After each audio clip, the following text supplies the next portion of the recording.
教授，好快我哋又嚟到第4集啦喎。係教授頭先都講到啦，真係去即係診斷咗係一個 ADHD 嘅異常嘅情況咧，真係會講到係咪要食藥啊咁樣。咁喺呢一集裏邊嚟講咧，我哋都涉及到好多藥物嘅專有名詞啊，都幾複雜下嘅喎。係啊，其實唔係淨係專有名詞啊，個藥物究竟係啲乜嘢？藥物嘅效用係啲乜嘢？今集我哋嘗試澄清幾樣嘢啦。個藥物其實個位置應該擺邊度？藥物個效果應該點調教咯？藥物同其他治療方法係應該點配合咯？咁同埋我哋仲有留意咧，呢種藥究竟喺個化學作用對身體有咩效果？我哋更加要澄清個副作用係啲乜？係。咁我哋更加要澄清呢啲副作用，如果最壞嘅情況可以去到邊度？咁所有作講呢紮嘢咧，其實都希望一個好重要嘅焦點就話，其實所有家長係有權利了解晒呢啲資訊，然後做個佢自己要做嘅決定咯。咁更加需要咧就話呢啲咁嘅資訊對藥物全部比較整全嘅認識咧，其實應該喺個專業人士，包括社工，包括心理學家，包括精神科醫生咧，應該對個家長同埋對個病人咧有清楚嘅陳述。更加重要咧，喺呢啲嘅唔同嘅睇法裏邊咧，我哋仲要加埋嗰個病人食咗藥之後嘅主觀經歷。不過講起真係好複雜嘅，咁所以希望相關人士睇呢個片集嘅時候咧，係多同重溫幾次咯。或者留心聽。咁我哋首先睇食藥係代表乜先嚇？即係其實精神科嘅藥物咧，基本上有2種效果，一種叫即時嘅效果，我哋 primary effect 嚇。咁即係話好似精神分裂藥啦，你食咗嗰啲多巴胺即刻降低見到效果。有啲就叫累積效果，累積嘅效果咧就好似 depression 嗰啲藥啦，即係抑鬱症嘅藥啦。其實嗰個血清素咧，係需要慢慢積累到某個階段先 work 嘅。咁但係仲有啲叫 secondary effect 啊。咩叫 secondary effect 咧？就即係話第2次效果，即係話其實唔係醫呢種症嘅，只不過令到你成個人平復啲啫。咁譬如你性格異常，根本冇藥醫㗎嘛。咁所以性格異常，如果要醫你咧，通常都係俾啲抑鬱症嘅藥，或者俾啲焦慮症嘅藥，等你冇咁焦慮，冇咁抑鬱，咁你性格易 control啲。咁所以個藥同個病咧，其實冇直接關係。咁所以我哋一定要分清楚個藥效喺邊度先。咁第2咧，就除咗藥效之外，有冇其他治療方法？咁所以喺而家精神科藥物即刻配精神病咧，其實裏邊有個好重要嘅假設咧，係假設緊精神病嘅來源淨係生化系統嘅理論。或者精神病嘅治療係除了藥物之外冇其他拯救。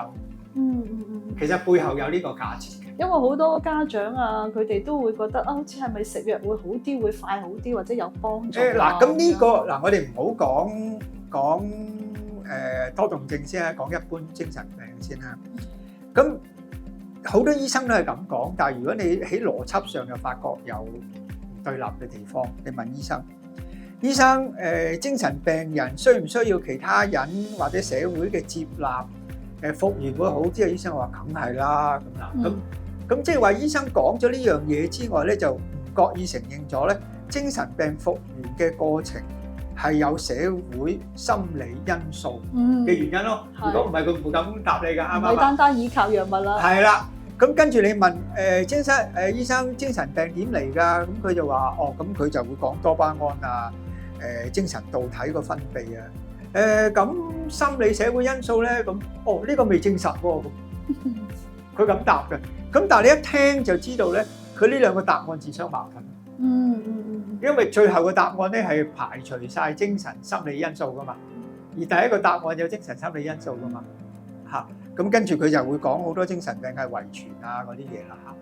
咁但係我哋去睇遺傳又要睇呢度比較複雜啲咧。其實咧，精神病係遺傳導致其實個理據咧唔係講緊有嗰種遺傳因子即刻導致嗰種精神病，就好似鼻咽癌嘅遺傳因子，有咗呢種遺傳因子又食鹹魚咧，就比冇呢種遺傳因子食鹹魚咧，係1000個人裏邊咧係本嚟有3個變成6個2倍咁解啦。就唔係講緊有咗呢種因子即刻導致鼻咽癌，唔係，亦都唔係講咗有咗呢種因子咧食鹹魚即刻導致鼻咽癌咯。其實嗰個學術上我哋叫混合得嚟嚇，即係容易有咁解啫，就唔係一個 determinant effect 咯。即係所講，其實我哋講癌細胞人人都有㗎啦，係喺後期係容易有。咁但係如果精神科嘅大夫係刻意注重藥物，唔俾其他解釋咧，好多時就會話直接導致嗱。其實呢個咧係喺邏輯上係唔啱嘅，亦都導致好多觀眾以為食藥係唯一嘅拯救。咁食藥裏邊咧，你亦都會配其他嘅心理治療、社會治療噶嘛。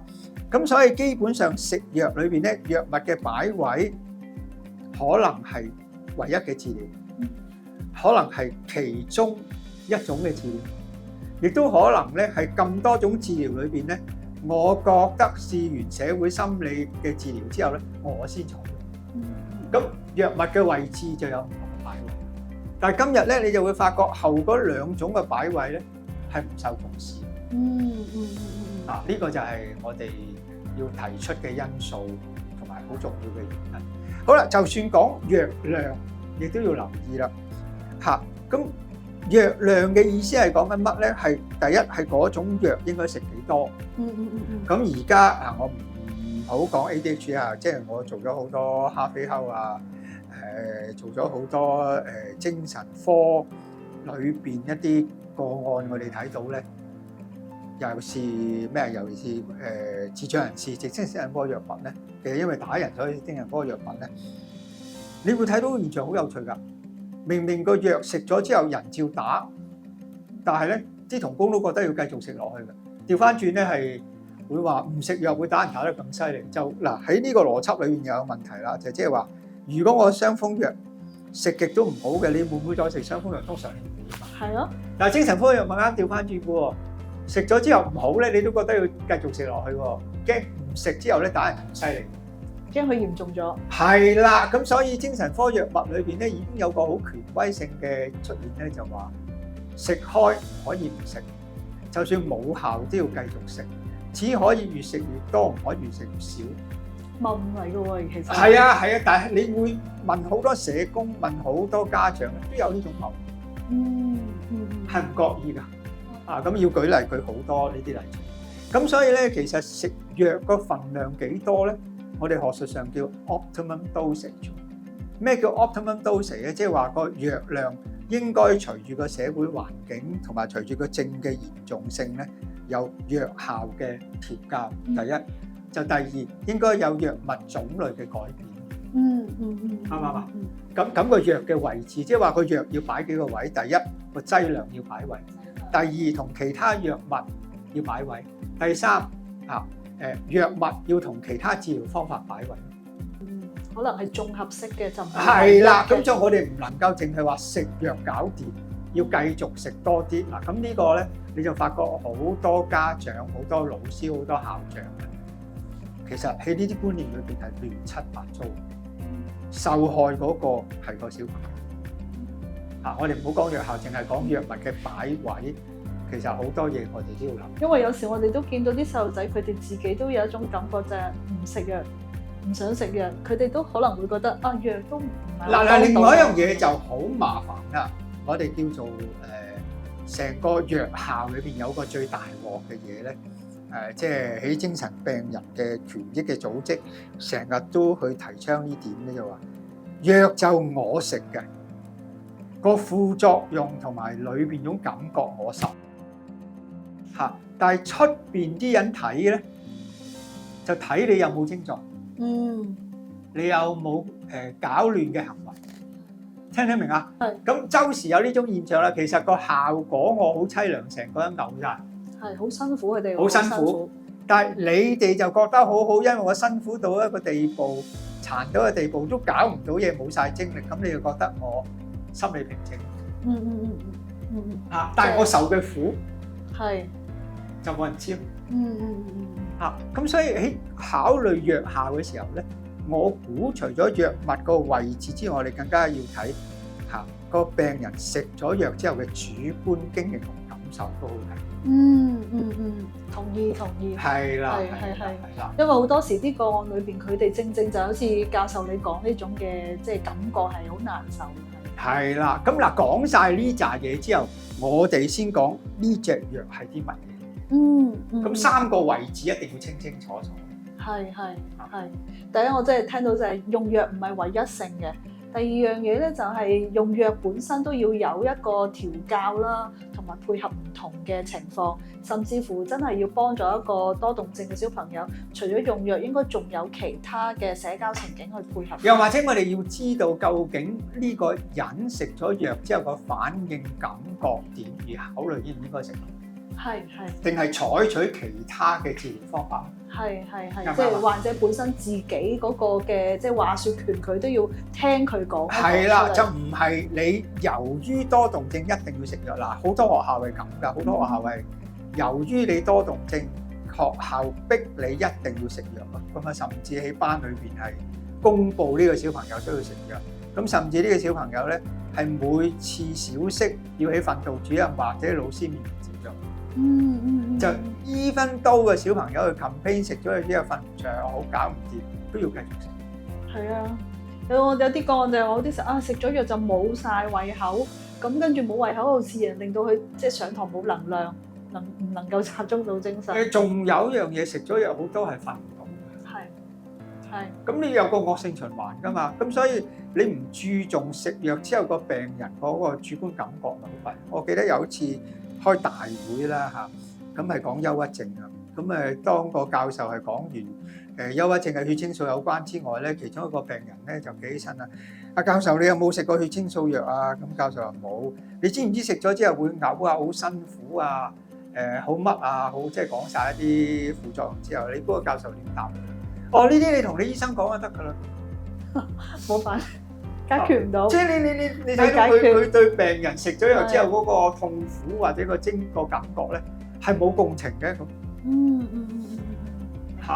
咁所以喺呢個情況底下，我覺得嗱，再講嗰幾個位置，食藥嘅位置啦，食藥嘅種類同劑量啦，病人嘅主觀感覺啦，呢個藥效究竟係直接啊、間接啊，定係冇相干嘅作用咧？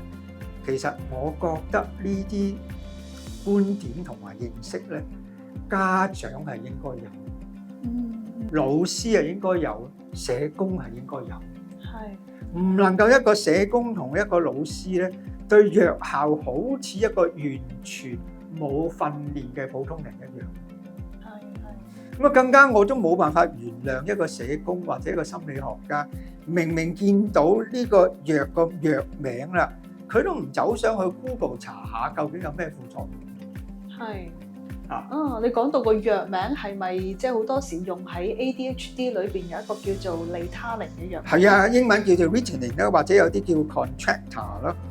咁其中主要嘅藥物咧，成分讀出嚟叫派醋甲酸。嗱，大家睇住啊，與冰毒嘅成分咧苯丙胺有相同嘅化學結構。頭先咪講咗啦，其實係幾多個 C 嘅問題，幾多個 carbon 問題。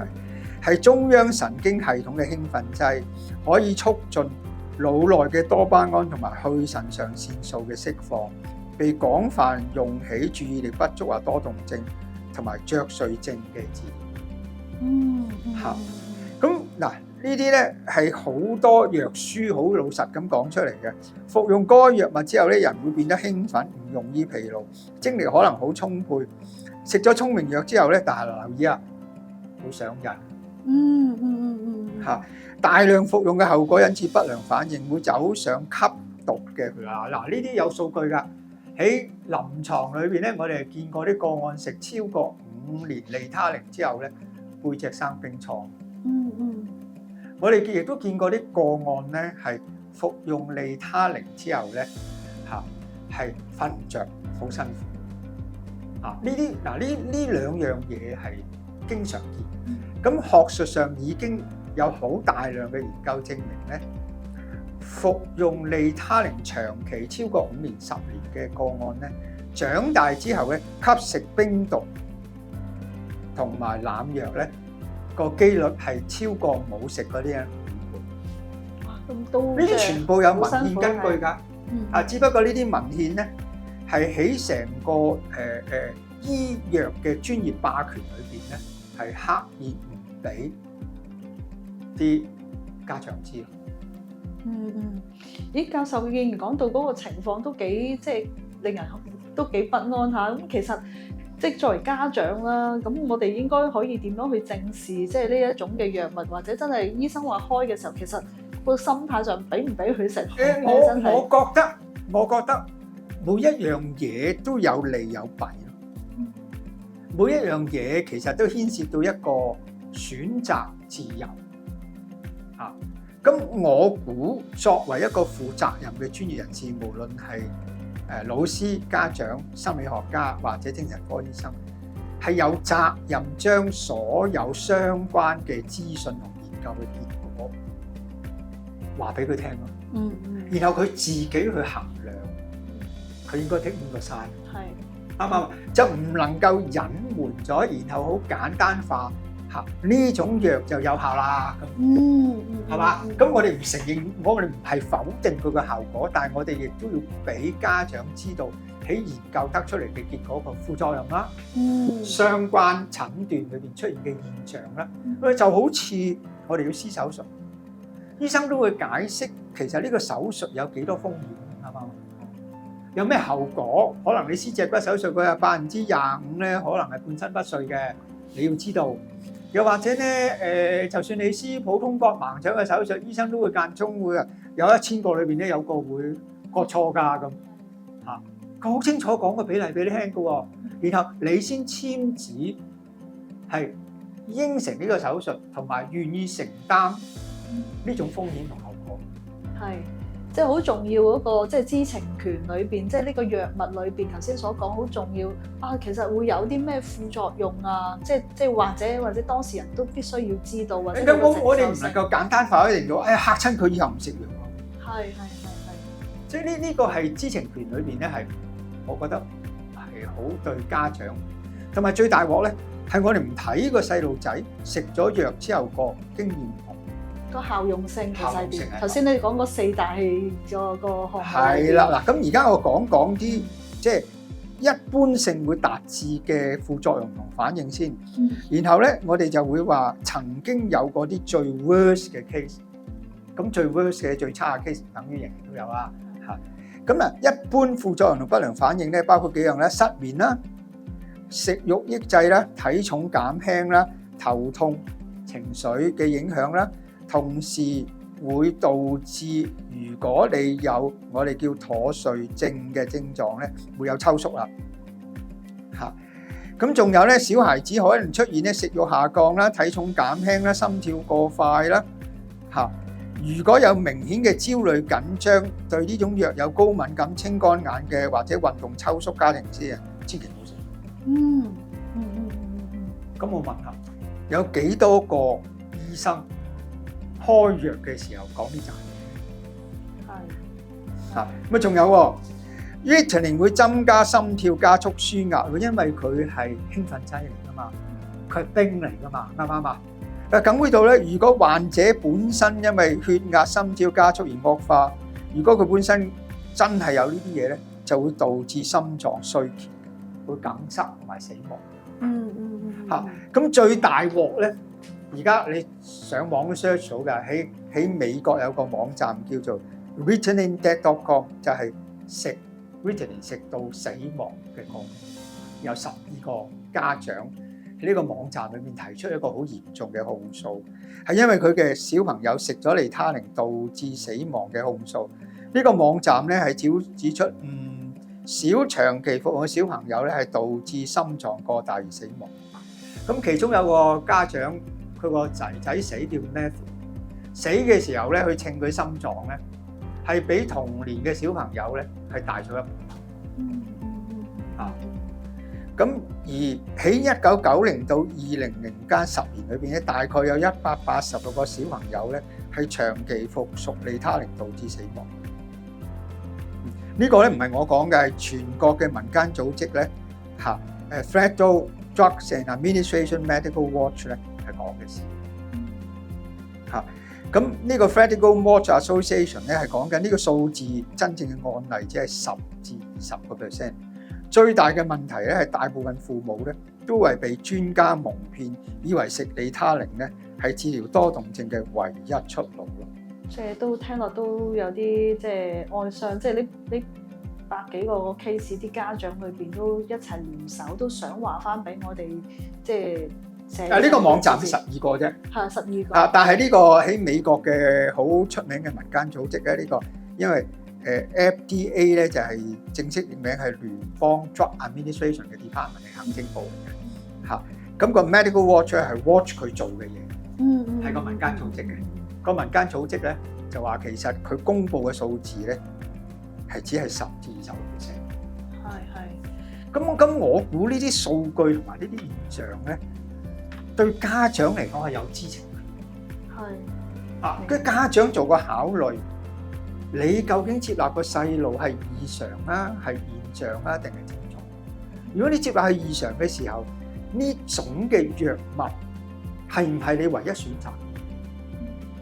定係你會選擇除咗呢啲藥物之外，仲有其他社會心理治療？咁但係而家最大鑊咧係成個 feel 咧係唔講呢啲嘢。即係作為社工，即係聽咗阿葉 Sir 講咧，其實我哋都對即係精神科藥物或者去使用幫一啲即係多動症小朋友藥物都唔係太過認識，坦白講嚇。咁今日聽到裏邊都俾咗我哋一個嘅即係提醒啦。第二樣嘢咧，我會覺得如果真係作為家長咧，佢其實都應該要同醫生去了解多啲。即係從醫生裏邊去講多啲，俾佢認識有一個知情權。嗱，我要好清楚澄清咧，我唔係話利他靈呢隻藥冇效。我唔係講緊呢樣，但係我哋講緊佢嘅副作用，佢一啲好麻煩而導致係好唔想出現嘅最壞效果，亦都應該俾家長知。家長有個權利係衡量晒呢啲之後，做出佢恰當嘅選擇。同意。咁多謝阿教授今日都同我哋即係特別去講出咗一個用藥裏邊嘅一個須知啦。咁嚟緊下一輯咧，我哋都講下咧，即係ADHD 裏邊嘅生化解釋裏邊嘅漏洞同埋矛盾。當中有啲咩矛盾咧？記住留意下一集啦。